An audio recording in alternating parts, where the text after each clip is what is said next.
Manajemen Sriwijaya FC tengah mencari sosok pelatih untuk menukangi pasukan Laskar Wongkito di kompetisi Liga 2 musim 2022.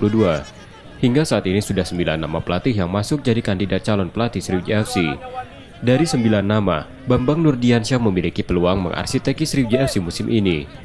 Masuknya ex-pelatih Rans Cilegon FC itu jadi kandidat pelatih Sriwijaya FC karena syarat pengalaman, serta memiliki lisensi Pro UEFA.